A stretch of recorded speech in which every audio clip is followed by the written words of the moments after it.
Fala, filhotes, vocês estão vivos? No vídeo de agora nós vamos falar um pouquinho sobre como a história não está sozinha, como ela se relaciona com a geografia. Vamos falar sobre a intolerância católica, sobre a Inquisição contra o judaísmo, sobre os queimados pela Inquisição. Bora lá?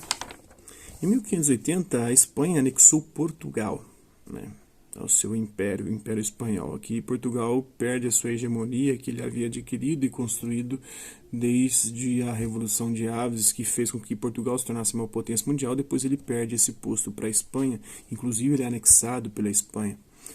Em 1588, os ingleses derrotam a armada espanhola, né, e aí começa a decadência da Espanha também e a ascensão da Inglaterra. Em 1593, o Henrique IV, rei da França, se torna católico, né? Em 1598, o Edito de Nantes proclama liberdade de culto na França, liberdade religiosa. Então tem um planisfério aqui que dimensiona a grandeza do território governado pelo rei Filipe II da Espanha. Tem um detalhe aqui ampliado, os territórios europeus de Filipe II.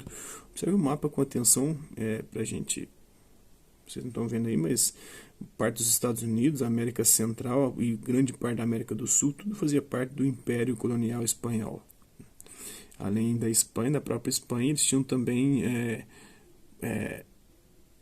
o domínio, né, colônias na região ali que é entre a Ásia e a Oceania, né, as coroas de Castela e Aragão, o Reino de Nápoles, o milanesado, o Franco Condado, o Ducado de Luxemburgo, de Flandres na Europa, e tinha as Filipinas, o Bornéu e a Nova Guiné.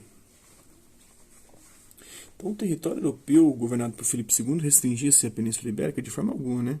Porque se dizia que o sol nunca se punha no Império de Filipe II, porque ele tinha desde o extremo ocidente, que era a América, né, com a América Central e a América do Sul e parte da América do Norte, os próprios Estados Unidos, até a Ásia e a Oceania, essas regiões que ficam ali hoje, né? Filipe II ficou conhecido por sua fé religiosa, não porque seus súditos acreditassem que ele fizesse milagres, como acontecia na França e na Inglaterra, mas porque ele era devoto e defensor incansável da Igreja Católica. O rei espanhol manteve firme a política inaugurada por seus avós, o Fernando e Isabel, que tinham criado a Inquisição Espanhola e se empenhou na perseguição aos judeus. Mas além deles, também os protestantes e os mouriscos foram perseguidos. Mouriscos eram descendentes de muçulmanos que viviam na Espanha. A centralização monárquica espanhola se apoiou na unidade católica. Os súditos do rei não tinham muitas opções. Ou praticavam o catolicismo ou corriam o risco de cair nas mãos da Inquisição. A Península Ibérica concentrava o maior número de judeus da Europa Ocidental. No final do século XIV, além de judeus, também de mouros, né, de muçulmanos. No final do século XIV, muitos padres acusaram os judeus de serem os culpados por epidemias mortais, como a peste negra, por exemplo, e fenômenos também naturais, como terremotos, né. Comunidades inteiras de judeus se converteram ao cristianismo para fugir das perseguições e poder permanecer nas regiões onde viviam. No entanto, após a união das coroas de Aragão e Castela, em 1469, o rei Fernando e a rainha Isabel passaram a utilizar a fé católica como símbolo da identidade política da unificação de seus reinos. E instalaram a Inquisição em 1478. No início, a Inquisição se lançou contra os judeus convertidos, os chamados cristãos novos, suspeitando que, apesar de convertidos ao cristianismo, eles permaneciam leais ao judaísmo. Em 1498, os judeus que não se converteram e ainda moravam na Espanha foram expulsos. Olha aqui, mais um genocídio, né? E agora empreendido pela Igreja Católica, né? Falam do Hitler, mas a Igreja Católica também fez muitas vítimas. Mas os cristãos novos não foram deixados em paz, pelo contrário. Filipe II foi implacável com eles, né?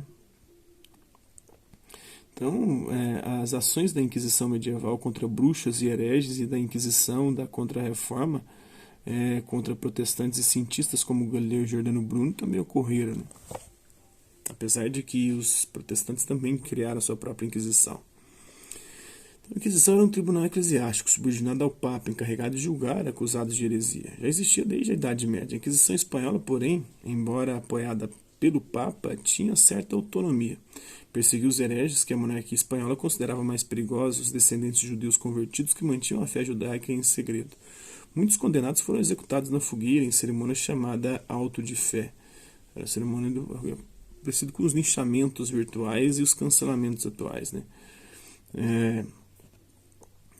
hoje é feito de forma virtual na internet, mas naquela época as pessoas se reuniam em praça pública para ver isso, as pessoas gozavam, tinham prazer de ver os outros queimando, né, os hereges e os apóstatas, né, e tiveram seus bens confiscados. A maioria dos condenados foi banida do lugar onde vivia ou sentenciada ao cárcere. Com o passar do tempo, muitos deles não seguiam mais o judaísmo, mas confessaram as acusações sob tortura, um método de interrogatório usado por toda a justiça penal da época. Muita gente fala que a igreja tentou abrandar a Inquisição porque ela já existia de forma genuína ou de forma espontânea por parte do povo.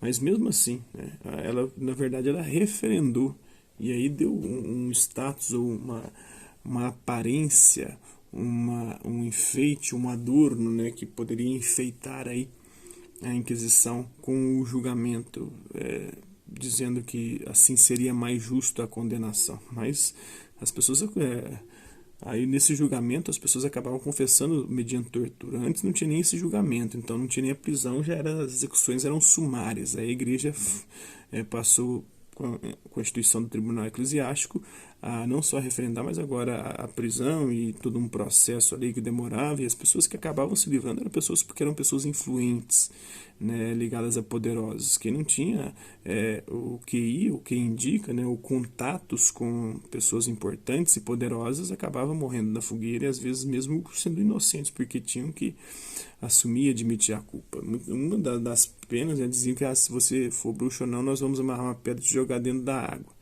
Se você se livrar é porque Deus te perdoa. Aí jogava a pessoa dentro do rio, com a pedra amarrada no pé, uma pedra gigantesca. Aí quando a pessoa conseguia se livrar, né, aí eles tinham dito que tinha te livrado porque Deus o livrou, né, porque ele era inocente. Mas aí se a pessoa se livrava, agora que está confirmado que você é bruxo mesmo, então agora que você vai morrer na fogueira. Então você não tinha escapatória. Isso é uma das, né? Tem um livro, Antes que os Demônios Voltem, do Padre Quevedo, muito interessante sobre esse assunto. Então, fé e intolerância. Escolha uma só palavra para descrever a cena ilustrada ao lado. Aqui tem os condenados à morte pela Inquisição, que eram queimados em praça pública, numa gravura do século XVI da Biblioteca Nacional de Paris, na França.